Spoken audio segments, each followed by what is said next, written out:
Welcome to Ramya's family vlog. ഇന്നൊരു special video ആണ് കേട്ടോ. ഹേനു ബേബിയുടെ ബർത്ത്ഡേക്ക് ശേഷം ഞങ്ങൾ വീണ്ടും ഒരു ബർത്ത്ഡേ വ്ളോഗായിട്ടാണ് വന്നിരിക്കുന്നത്. വേറെ ആരുടെയല്ല, എൻ്റെ ബ്രദറിൻ്റെ മോളുടെ ബർത്ത്ഡേ ആണ്. നമ്മുടെ വീഡിയോസിലൊക്കെ കണ്ടിട്ടുണ്ട് നമ്മൾ അന്നക്കുട്ടീനെ. അപ്പം അന്നക്കുട്ടിയുടെ ബർത്ത്ഡേ ആയിട്ട് ഒരു ചെറിയ വ്ളോഗുമായിട്ടാണ് നമ്മൾ ഇന്ന് വന്നിരിക്കുന്നത്. അപ്പോൾ ബാക്കി വിശേഷങ്ങൾ പറയാം. നമ്മളിതാ നമ്മുടെ ലക്കിയിലാണ് പോകുന്നത്. ഇന്ന് ഞായറാഴ്ച ആയിരുന്നു. അപ്പോൾ ക്ലീനിങ്ങിൻ്റെ ഭാഗമായിട്ട് നമ്മൾ നമ്മുടെ ലക്കി ഒന്ന് കുളിപ്പിച്ച് കുട്ടപ്പനാക്കിയിട്ടുണ്ട്.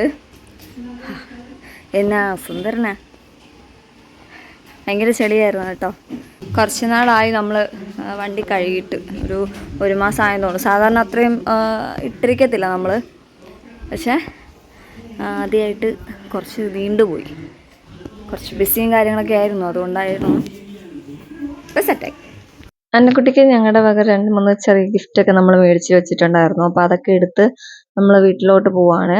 എൻ്റെ വീട്ടിൽ വെച്ചിട്ട് തന്നെയാണ് സെലിബ്രേഷൻ. അപ്പം ശരിക്കും പറഞ്ഞാൽ 6 മണിക്കാണ് കേക്ക് കട്ടിങ് പറഞ്ഞിട്ടുണ്ടായിരുന്നത്. പക്ഷെ നമ്മൾ പോകുമ്പം തന്നെ 6 മണിയാണ്, കാരണം ലേറ്റ് ആണല്ലോ നമ്മളെന്നും. അപ്പോൾ 6 മണി ആയിട്ടുണ്ട് ഇപ്പം.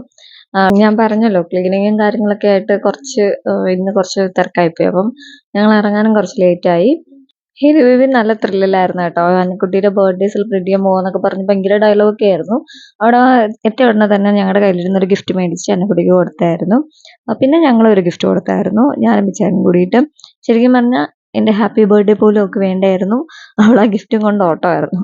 ശരിക്കും പറഞ്ഞാൽ ഞാൻ വിചാരിച്ചു ഞാനാണ് ഏറ്റവും ലേറ്റ് ആയെന്ന്. പക്ഷെ ഞാനല്ല, ഈ കസിൻസ് കുറേ പയ്യന്മാരുണ്ട് നമുക്ക്.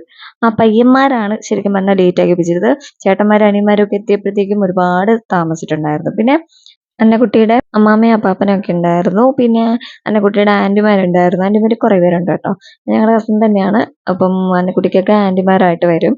അപ്പം അന്നക്കുട്ടിയുടെ കേക്ക് ഇതായിരുന്നു. പിന്നെ കുറേ നേരം അന്നക്കുട്ടിയും പപ്പയും അമ്മയൊക്കെ ആയിട്ട് ഫോട്ടോഷൂട്ടായിരുന്നു. ഫോട്ടോഷൂട്ടൊക്കെ കഴിഞ്ഞ ശേഷമാണ് കേക്കൊക്കെ കട്ട് ചെയ്യുന്നത്.